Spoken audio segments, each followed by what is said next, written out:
కనలేదు రాముని సతి కాగలనని ఏనాడు.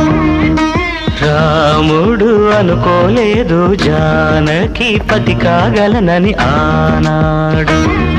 ఆనాడు ఎవరు అనుకోనిది ఈనాడు మనకు నిజమైనది.